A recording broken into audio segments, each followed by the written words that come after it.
Please leave a comment where you are watching from and share your horror stories with us. Thank you. I've got a lot of stories.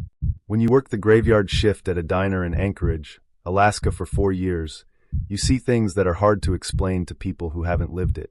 It's the kind of place where the wildest parts of humanity come out: drunks, gang fights, mental breakdowns, you name it. Working those late nights, I learned to keep calm in the face of chaos, but looking back, I sometimes wonder how I didn't just walk out and never come back. Anyway, here are 3 stories that stand out, 3 nights that have stuck with me over the years. Story 1. The Night of the Samoan Gangbangers. This one was a full-blown shit show. It started like any other night, busy but manageable, with the usual mix of late-night regulars, drunk clubgoers, and truckers passing through town. But things escalated fast when a group of Samoan gang members showed up outside the diner, clearly looking to settle some kind of score. I don't know what started the beef, but it definitely didn't start at our place. They came ready to finish it, though. One guy was waving a machete around, and others were clearly packing heat. You could see them pointing their guns at the windows, making it crystal clear this wasn't some idle threat. For the first time in my life, we had to lock the diner down. Customers, staff, everyone, we barricaded ourselves inside while these guys shouted and banged on the doors, daring anyone to come out. People were panicking, and I can't blame them. Some of our customers were so scared they ran into the walk-in cooler to hide. It was surreal, like something out of an action movie, except it was happening right in front of me. At one point, a single police car showed up. I remember feeling a small flicker of relief, like maybe this nightmare was about to end. But that relief didn't last. As soon as the cop stepped out of his car, he was surrounded by at least 10 massive Samoan dudes. These guys were big, and they looked like they meant business. I could see the officer take stock of the situation, and honestly, I don't blame him for what he did next. He got back in his car, put it in reverse, and got the hell out of there. If he'd stayed, he would have been lunch meat. Backup finally arrived, more squad cars, more officers, and the gang scattered like roaches. The whole ordeal probably lasted about 20 minutes, but it felt like hours. When it was over, the diner was a mess. Nobody had stuck around to pay for their meals, so we ended up comping about $500 worth of food. I think we were all just grateful nobody had gotten hurt. Looking back, I probably should have been way more scared than I was, but at the time, I was too focused on calming everyone else down to really process what was happening. Story 2. The Nurse and the Violent Boyfriend. This one still makes my stomach turn. It was a slow night, just me, the cook, and my best friend, who was the manager on duty. My friend also happened to be an MMA fighter, and while I knew he was good at what he did, I never expected to see him in action like this. A woman came in alone, wearing nurse scrubs. She was young, pretty, and looked exhausted, like she'd just come off a long shift. She sat down and ordered a pot of coffee, and I didn't think much of it. About 15 minutes later, her boyfriend showed up and joined her. Everything seemed normal at first. They were just sitting there, talking quietly. But then, out of nowhere, he grabbed her by the throat and started violently punching her in the face. I'll never forget the sound. It was sickening. He hit her 6 or 7 times, full force, while she was completely defenseless. It happened so fast that I didn't even have time to react, but thankfully my friend did. He grabbed the guy from behind and put him in a choke hold, taking him down in seconds. It was the kind of thing you see in MMA fights, but this wasn't a fight. It was a man saving a woman's life. At the same time, I ran outside to flag down a police sergeant who was parked behind the diner. The Anchorage Police Department supervisors would sit back there to do paperwork or take a break before coming in to eat. I was banging on the sergeant's window, yelling for him to get inside. When he saw the woman's face, I swear I've never seen a cop get rougher with someone in cuffs. He didn't hold back, and honestly, I don't blame him. We had to close the diner for the rest of the night. None of us could focus after that. The woman was taken to the hospital, and the boyfriend was hauled off to jail. A few weeks later, she came back to thank us. Her face was still bruised, her eye was yellowish, and she'd lost a tooth. But she was alive, and that was what mattered. She told us the guy had a gun in his car and was a convicted felon, which meant he was facing serious prison time. Last I heard, he's still behind bars. Story 3. The Woman in Tongues. And then there was the night of the woman who walked in speaking in tongues. I had no idea what to expect when she came through the door, but I knew it wasn't going to be good. It was another slow night, just me, the cook, and maybe 4 or 5 other customers scattered around the diner. She walked in muttering to herself, her words a jumbled mess of sounds that didn't make any sense. I thought, great, here we go. Before I could even approach her to see what was going on, she started stripping. First her jacket, then her shirt, then everything else. Within seconds, she was completely naked, sitting in a booth and pissing all over herself and the seat. It was chaos. The customers were horrified. I didn't know whether to laugh, cry, or call it quits and walk out. But it didn't stop there. She pulled out a massive chunk of her own hair, like a fistful, and stuffed it into her mouth. Then she started making these guttural, animalistic noises, like a dying animal. It was one of the most disturbing things I've ever witnessed. I knew I had to do something, so I bear hugged her from behind to stop her from hurting herself or anyone else. She was flailing and screaming, and I honestly felt terrible for her, because it was clear she was mentally ill and in the middle of some kind of breakdown. One of our regulars called the cops while I held her, and they showed up a few minutes later to take her away. I don't know what happened to her after that, but I hope she got the help she needed. As much as she wrecked the diner that night, there was piss everywhere, and the booth was a total loss. I couldn't bring myself to feel angry at her. She wasn't in her right mind, and she needed help more than anything else. Working the graveyard shift at a diner in Anchorage taught me a lot about people. It taught me how to stay calm under pressure, how to handle situations I never could have imagined, and how to find humor even in the most absurd moments. But most of all, it taught me that you never really know what's going to walk through that door at 3 a.m. Sometimes it's a drunk college kid looking for pancakes. Sometimes it's a gang member with a machete. And sometimes it's a woman speaking in tongues, ready to turn your night upside down. Former Air Force here. I was a munitions systems technician, and I worked in a very large storage facility called a bomb dump in Europe. This place had dozens of buildings, including many earth-covered magazines called igloos, housing thousands of bombs. This facility was pretty big. It was about 9 square miles, I think. An interesting thing about this bomb dump was that it was completely forested and populated with wildlife. Most are deforested because of the fire hazard, but the country that this bomb dump was in required that the area be maintained as a natural preserve. Now, despite having a small deer population, this forest wasn't nice and clear. Most forests have a fire or two to clear them out every 20 years or so. This forest had played host to munitions storage since World War II and had no fires since. It was thick, dark, and dank. The trees were so overgrown that you would be hard-pressed to see 10 yards in a straight line. Anyway, it was a pretty creepy place at night. Hell, it was pretty creepy in the daytime. Twice a day, we had to run a security check to make sure that no holes had been cut through the fence, and all of the buildings were closed and locked. However, this wasn't the job of the swing shifters. We were a skeleton crew. The checks were ran by the morning and afternoon crews, unless of course they fucked up, which they did one afternoon. The one guy in control doesn't realize that no PM security check was ran until about 1 a.m. Since no one is working dispatch, he just walks down the hall to our office and asks us to run it. We had finished all of our work early, so we were playing split-screen Halo, which was the new at the time. Me and my friend Brian volunteered to take a truck out and run the check. We grabbed a walkie-talkie and a flashlight and headed out. First we run the perimeter. It's about an 11 or 12-mile trip, but we have to go about 15 miles per hour tops, so it takes quite a while. When we started building checks, it was about 2 a.m. We began at the back. I can't remember how it went now, but we had an efficient system for checking every building without having to double back. Anyway, we started as far back from our building and co-workers as possible. Well, Brian decides that a piss and a cigarette are in order before we begin the building check, which would take us another hour or so. He shuts the truck off, drops the tailgate, and we just sit and chill in utter darkness while he burns down his cig. To this day, I don't know why he shut that ignition off. When we hopped back in and tried to start the truck again, nothing happened. The ignition simply didn't fire. No attempted turnover. No sputter and fail. Just silence. It must have been an electrical problem. Well, we both thought it and said it simultaneously. Control, this is storage 1. We're broke down out here. Silence. Control, we're out past building 70. We need a ride. You copy? Silence. We tried the walkie-talkie for a good 15 minutes before we realized that we would be walking back. Now, we could have stuck to the road. There were no streetlights, but at least we would know where we were going. We would have had to walk about a mile northward to the main corridor, and the turn east for another 3 miles. Not too bad, but for some reason we thought it would be much faster to take a shortcut through the forest. I actually knew this was a shitty idea, but I had a man card to preserve, so I went along with the idea.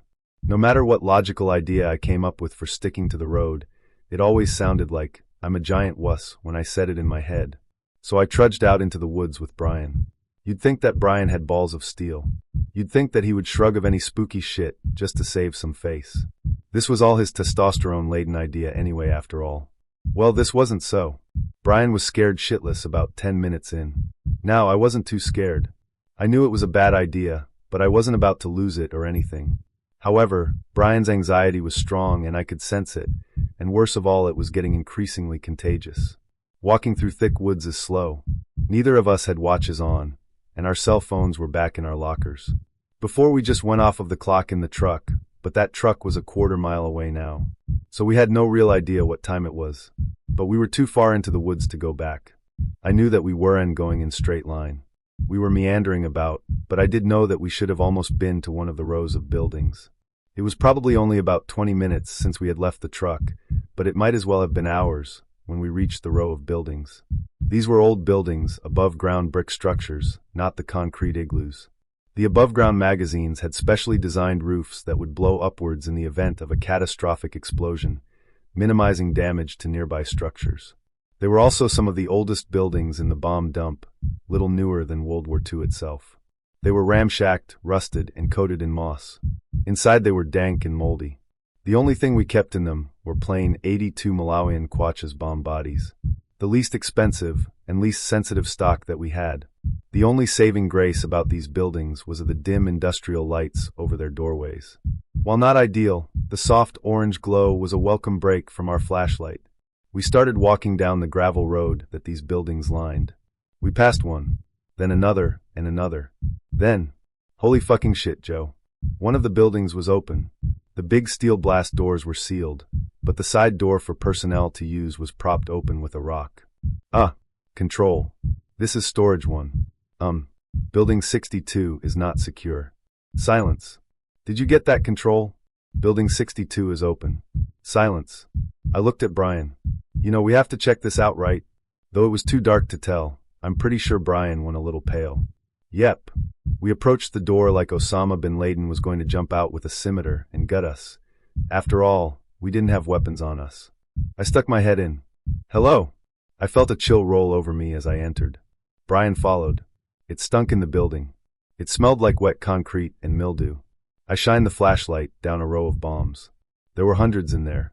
When I was satisfied, we headed back to the doorway. We didn't have the keys to lock it up, but at least we could say that it was secure. That's when I heard it. The most blood-curdling scream I had ever heard. My heart went into my fucking throat. Brian just ran. I just followed him. We ran all the way out of the building, across the road, and into the trees across. What the F? Brian was shaking. I'm pretty sure that I was too. When I was in college, I worked part-time at a Jewish cemetery in reception/office management. The cemetery was closed from Friday afternoon through Saturday evening for Sabbath. We sometimes stayed a bit later in the office on Friday afternoons to get bills out or checks processed. We heard a loud commotion by the cemetery entrance, which was locked and only staff could get in and out. The office manager went to see what was going on and made me come with her. We went down to the gate to find an older woman, probably around 70, dressed to the nines, begging us to let her in. She kept saying she needed to get back. This was in the suburbs of NJ, so you needed a car to get around, but we didn't see a car or anything. She was just there in this beautiful dress. We couldn't open the gate without the cemetery manager, so we went to go get him. We brought him back to the gate, and no one was there. We looked at video footage of the entrance, and you could see us, the office manager and me, talking, but there was no one on the other side of the gate. The cemetery manager thought we were trying to trick him. I swear to this day we saw a woman in a fancy dress outside that gate. There were multiple cameras, and not a single one picked up anyone on the other side of the gate, and you could see the whole gate. All you could see was us. I don't know if it was a ghost or what. The office manager and I decided not to tell anyone else, but we would mention it to each other every once in a while. Another story to add here for you guys. My mom and stepdad were the caretakers of a small cemetery for about 10 years. All of us kids, 6 between the two of them, helped out at one point or another. One summer I was helping my mom with mowing and upkeep. It was a super hot summer, so we would try to go and get the mowing done early before the heat became too unbearable. Well, we had trouble getting the truck going one day, so we ended up starting a little later than usual and were unable to finish up everything that day. My mom had an appointment the next morning, and the day after that it was supposed to rain, so I told her I would go up early the next morning and finish up the trimming with the weed eater. So, it's about 7 in the morning, and I am listening to music with my headphones and going around the headstones. Everything was going well until I got to the oldest section of the cemetery. That part was on a small slope of a hill. Once you got to the bottom and looked up, you couldn't see the road, but you could see it again once you were about halfway up. When I finished up the last headstone, I turned off my equipment and started back up the hill. I glanced up in time to see a little girl in a pretty red dress. She was running and disappeared behind a large headstone. I figured her parents were visiting another grave, and the little girl ran off to entertain herself. It was around 9 a.m. at this point. I got to the top of the hill, and there was no car or people around. The cemetery wasn't really close to any houses, and the girl was too nicely dressed to have walked out there. I looked around and shouted for her to come out. I was able to see the headstone she ran behind, and I would have seen her if she ran out again. I couldn't find her anywhere. I called my mom and told her what was going on, and asked if I should call the police and tell them about this little girl. She looked to be about 3 or 4 years old, so she certainly shouldn't be by herself. My mom asked me if she was wearing a red dress. I said yes, why? So, she proceeds to nonchalantly tell me that was just the ghost girl. Now, everyone who knows me knows that I don't fuck with ghosts. I asked why she didn't tell me there was a ghost in the cemetery. She said she needed my help and was afraid I wouldn't go up if Elle thought it was haunted. Now granted, I probably would have been more leery of the place, but knowing no one else could help her, I would have still helped her that summer, but I would have made sure I wasn't there by myself. I still go there sometimes as I have relatives buried there, but I am always with someone. Fortunately, I never saw any other ghosts, and I have never seen the little ghost girl ever again. I never believed in ghost stories. I mean, I'd heard my fair share, sure, especially growing up in New Orleans, where every corner has some tale of restless spirits or vengeful ghosts. But I always thought they were just that, stories. Nothing more than local legends meant to entertain tourists or scare little kids. So, when I landed a job as a nighttime groundskeeper at St. Louis Cemetery No. 1, I didn't think much of the warnings people gave me. Don't go near that old mausoleum in the far corner. One of the older groundskeepers had said, wide-eyed, like he was sharing some sacred knowledge. The one with the ivy growing on it. Bad things happen there. Another one chimed in, shaking his head. Yeah, you'll hear them. The whispers. And if you hear them, you don't stick around. You run. I laughed it off. Whispers? Really? You guys are trying way too hard to freak me out. They didn't laugh. Still, I figured they were just messing with the new guy. Cemeteries are creepy enough at night without people filling your head with spooky nonsense.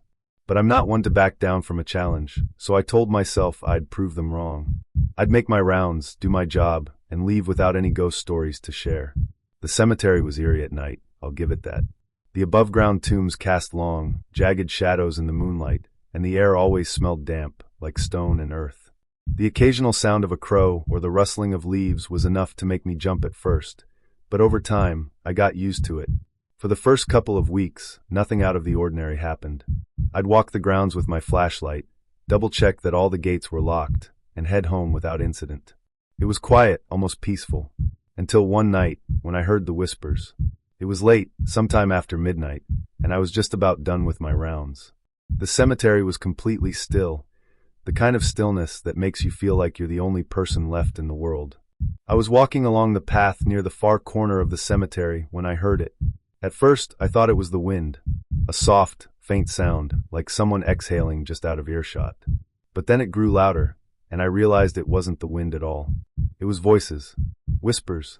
I froze, my flashlight trembling in my hand. The sound was coming from the direction of the old mausoleum, the one the other groundskeepers had warned me about. Probably just the wind, I muttered to myself, though I didn't believe it. My gut was screaming at me to turn around and leave, but curiosity got the better of me. I walked toward the mausoleum, my footsteps crunching on the gravel path. The whispers grew louder, though I still couldn't make out any words. It sounded like a dozen voices all speaking at once, overlapping and disjointed. When I reached the mausoleum, I shone my flashlight on it. The ivy-covered stone was cracked and weathered, the carvings on the front so worn they were nearly illegible. The iron gate in front of the door was rusted, but it didn't look like it had been disturbed in years. The whispers stopped. For a moment, the silence was deafening. My heart was pounding so hard I could hear it in my ears. I turned to leave, telling myself this was stupid, that there was nothing here. But just as I took a step away, the gate creaked. I whipped around, shining my flashlight on the gate. It was swinging slowly back and forth, as if pushed by an invisible hand. "Hello!" I called out, my voice shaking. No answer. I stepped closer, peering through the bars of the gate. The inside of the mausoleum was dark, but my flashlight caught a glimpse of something, a shadow moving across the back wall. "Is someone in there?" I asked, my voice louder this time. The shadow stopped. Then a low, guttural voice growled, "You're not welcome here." I stumbled backward, nearly dropping my flashlight. My brain was screaming at me to run, but my legs refused to move.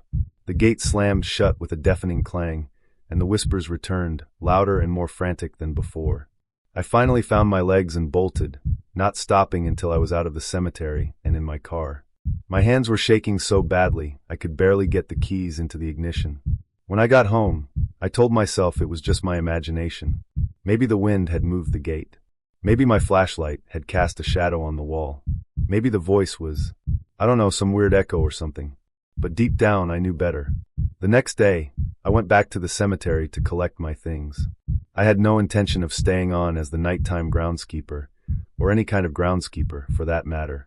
The other workers gave me knowing looks when I told them I was quitting. "You heard them, didn't you?" one of them asked. I nodded, my mouth dry. The older groundskeeper, the one who had warned me about the mausoleum, clapped me on the shoulder. "You did the right thing, leaving when you did. Some folks don't." "What do you mean?" I asked, though I wasn't sure I wanted to know. He sighed. "Years ago, another guy heard the whispers. He went into the mausoleum to see what was making the noise. We found him the next morning, curled up in the corner, muttering to himself. He quit, too, but he was never the same after that. Said he kept hearing the whispers, even at home." I felt a chill run down my spine. "What's in there?" "No one knows," he said. "And it's better that way." I didn't ask any more questions. I just grabbed my things and left. That night, as I lay in bed, I couldn't get the whispers out of my head. I kept hearing them, faint and disjointed, like they were coming from somewhere just out of sight. I haven't been back to St. Louis Cemetery No. 1 since then, and I don't plan to. But sometimes late at night, I still hear the whispers. And when I do, I can't help but wonder what would have happened if I hadn't left that night. What if I'd gone inside? What if I'd stayed too long? And what if I never really left? I don't scare easily. Let's get that straight. You don't spend over 20 years working in nursing homes without developing a thick skin. I've seen it all. Patients screaming in the middle of the night, crawling out of their beds with the strength of 10 men despite being bedridden for months. I've dealt with families fighting over inheritances while their loved one's body was still warm. I've even had a guy throw a bedpan at my head. But ghosts? Nah, that's not my thing. Or at least, it wasn't until recently. This happened a few years ago at Brookhaven Care Center, a small nursing home in upstate New York. The building wasn't as old or creepy as some of the others I've worked in.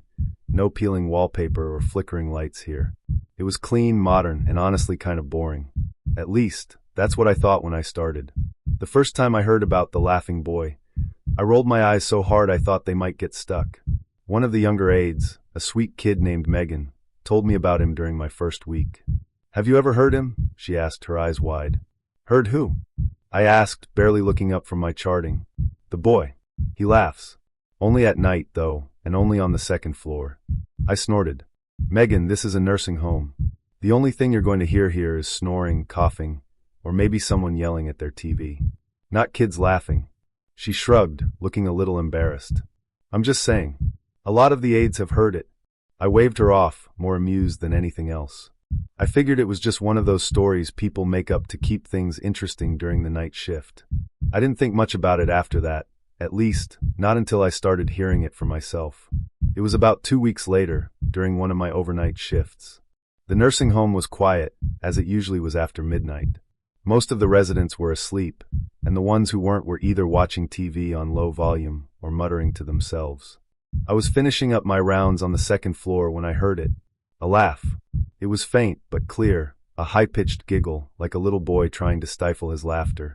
I stopped in my tracks, my heart skipping a beat. The sound had come from the far end of the hallway, near room 214. But that didn't make sense. Room 214 belonged to Mrs. Garvey, a 92-year-old woman with advanced dementia. She barely spoke, let alone laughed.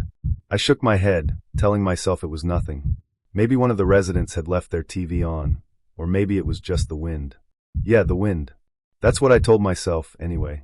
But as I walked down the hallway, I heard it again. This time it was louder. Closer. I stopped outside room 214, my hand hovering over the doorknob. The sound was coming from inside. Mrs. Garvey? I called softly, pushing the door open. The room was dark, lit only by the faint glow of the hallway light. Mrs. Garvey was lying in bed, her back to me, breathing softly. The laugh was gone now, replaced by the steady hum of the heater. I stood there for a moment, feeling like an idiot. Of course no one was laughing. It was late, I was tired, and my mind was playing tricks on me. I turned to leave, but just as I reached the door, I heard it again. The laugh. This time, it came from directly behind me. I spun around, my heart hammering in my chest. The room was empty. Mrs. Garvey was still asleep, her frail body barely visible under the blankets. But the sound had been real. I know it had. I didn't sleep well that day. Over the next few weeks, it kept happening. Always on the second floor, always late at night. Sometimes, I'd hear it in the hallway, faint and distant, like the boy was playing hide and seek. Other times, it would come from one of the rooms, always empty when I checked. I didn't tell anyone about it at first. What was I supposed to say? That I was being haunted by a giggling ghost? I could already hear the jokes. But the more it happened, the harder it became to ignore. One night, after another eerie encounter, I finally broke down and told Megan. I heard it, I said, my voice low. Her eyes widened. The boy? I nodded, feeling ridiculous. Yeah, the boy. She leaned in, her voice barely above a whisper. Did you see him? No. Thank God. I've never seen him either, she admitted. But some of the night aides say they have. They say he's small, maybe 6 or 7 years old, with dark hair and these big, round eyes. He just stands there, staring at you. And then he laughs. That's comforting, I said dryly, though my stomach was doing flips. A few nights later, I got my first glimpse of him. It was just after 3 a.m., when the nursing home was at its quietest. I was sitting at the nurse's station, catching up on paperwork, when I heard the laugh again. This time, it was different, softer, closer, almost like it was right behind me. I turned slowly, my heart in my throat, and that's when I saw him. He was standing at the end of the hallway, barely visible in the dim light. He was small, just like Megan had described, with dark, messy hair and big, round eyes that seemed to glow faintly in the darkness. He was wearing old-fashioned clothes, a button-up shirt and suspenders, like something out of an old photograph. He didn't move. He didn't speak.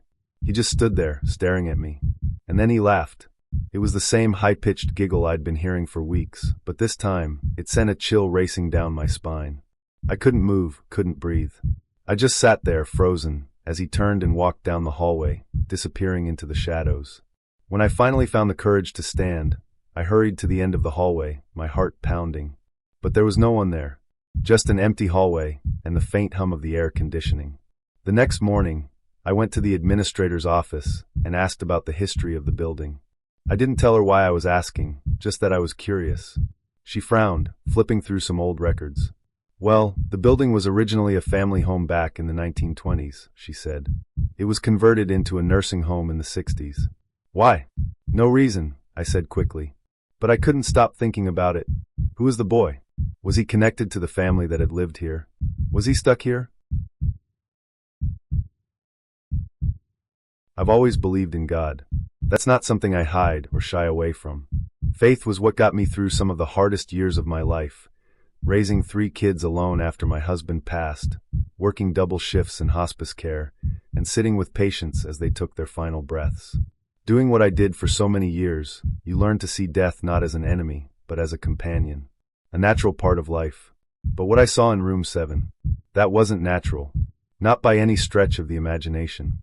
I was working at Valley Pines Care Center at the time, a quiet little nursing home on the outskirts of Billings. It wasn't a bad place, really. The staff were kind, and the residents, though tired and often lonely, were treated with dignity. For the most part, It was a peaceful place. But there were stories about room 7. I didn't pay much attention to the whispers at first. Nurses are always swapping stories, especially on the night shift. Room 7 is cursed, they'd say, half joking, half serious. Patients don't last long in there. I thought it was just superstition. Every nursing home has that room, the one people talk about, the one with the bad reputation. I figured room 7 was just the unlucky room, where people happened to pass away. It wasn't unusual for hospice patients to decline quickly, after all. Then I started working the night shift. It was a Friday night, I remember that much.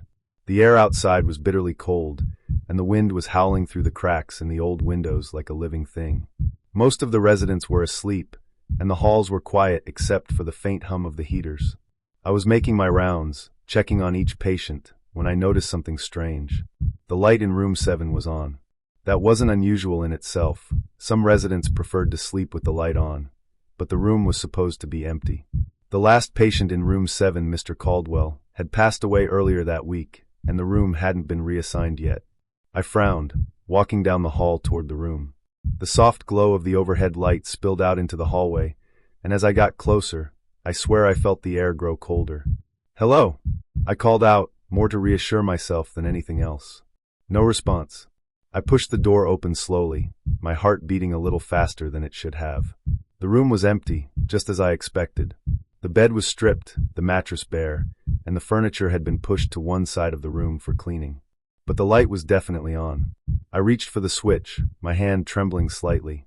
As I turned the light off, I noticed something out of the corner of my eye, a shadow, quick and fleeting, moving across the room.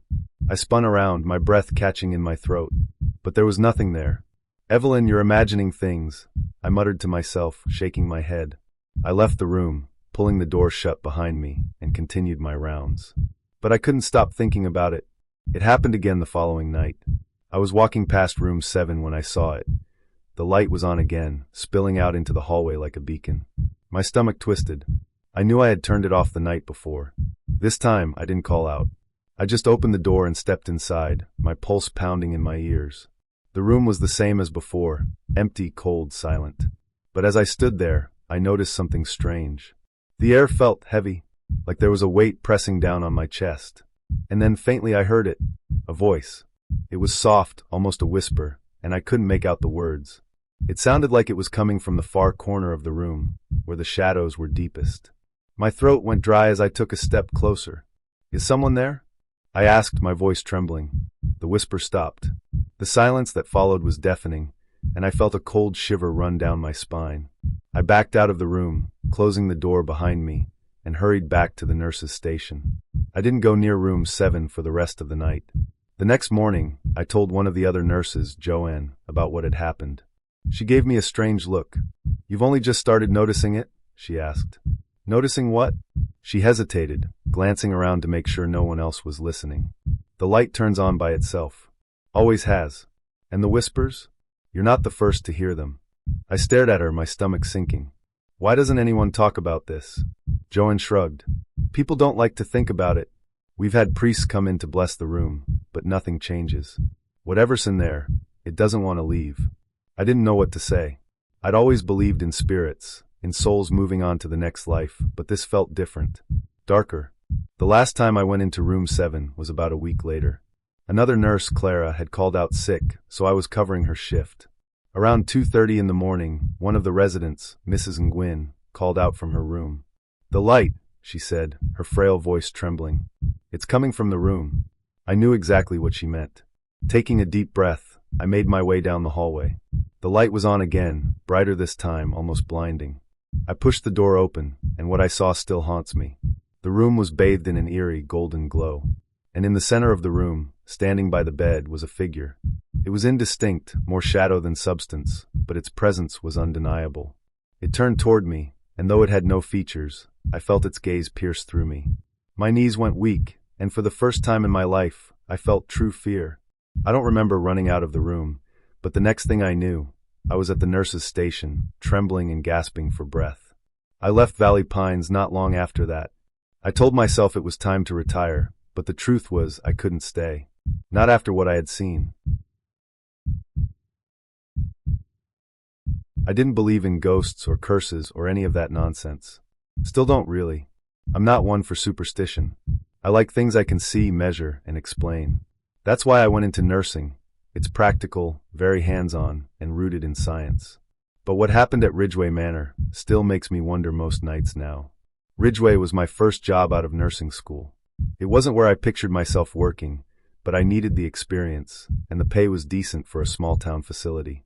The building was old, brickwork crumbling in places, with that faint mildew smell no amount of bleach could ever quite cover up. My first week on the job, I noticed the door. It was at the end of the north wing, tucked away in a corner most people didn't bother with. Unlike the other doors, which led to patient rooms or supply closets, this one was different. It was heavy, made of dark wood, with a rusted metal lock that looked like it hadn't been opened in decades. "What's behind that door?" I asked one of the aides during my orientation. She shrugged, barely looking at it. "Storage, I think. No one goes in there." It seemed like a strange answer, but I didn't push it. I was new, and I didn't want to come across as nosy.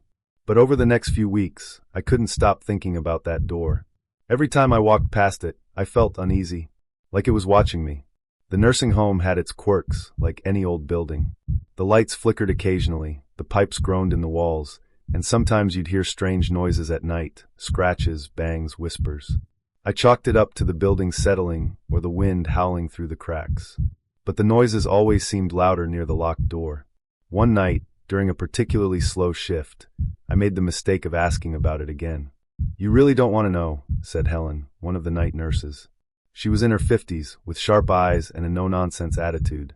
"Just leave it alone." "Come on," I said, leaning against the counter at the nurse's station. "There's got to be a story. Ghosts? Curses? What is it?" She gave me a long, hard look before sighing. "Fine. You ever hear about the fire?" I shook my head. Back in the 70s, before this place was a nursing home, it was an orphanage. There was a fire in the north wing, killed half a dozen kids and one of the nuns who worked here. They say it started in that room. I laughed nervously, expecting her to crack a smile, but she didn't. They tried to use the room again when the nursing home opened, but weird things kept happening. Lights flickering, doors slamming shut, patients seeing things. Eventually, they just locked it up and left it. "That's just a story," I said, trying to sound confident. "Believe what you want," she said, turning back to her paperwork. "But don't say I didn't warn you." I told myself it was just an old building with a creepy history, but I couldn't shake the feeling that there was something off about that door. Every time I passed it, the air felt colder, heavier, and those noises, the scratching, the faint whispers, they seemed to come from inside. I wasn't the only one who noticed. One of the residents, Mr. Carter, refused to walk down the north wing. "There's something wrong down there," he'd say, his voice trembling. "Something bad." Another resident, Mrs. Jensen, told me she'd seen someone standing by the door late at night, a man in a dark suit, his face pale and expressionless. "He just stood there, staring at me," she said, clutching my hand. "And then he disappeared." I tried to reassure her, telling her it was just a bad dream. But deep down, I wasn't so sure. The night I finally gave in to my curiosity was a mistake. It was a quiet shift, and I was alone in the north wing, finishing up my rounds. The hallway was dimly lit, the fluorescent lights buzzing faintly. As I walked past the locked door, I stopped. The scratching was louder that night, more insistent. It sounded like something, or someone was trying to get out. I stood there for a moment, my heart pounding. I knew I should walk away, but I couldn't. Something about that door called to me, like it wanted me to open it. Before I knew what I was doing, I was reaching for the lock. The keyhole was old and rusted, but to my surprise, the lock turned easily. The door creaked open, and a wave of cold air washed over me, sending chills down my spine. The room was dark, the only light coming from the hallway behind me. It was empty, just a small, dusty space with peeling wallpaper and a single, broken chair in the center. But the air felt wrong. Heavy. Stifling. I stepped inside, my breath visible in the frigid air. "Hello!"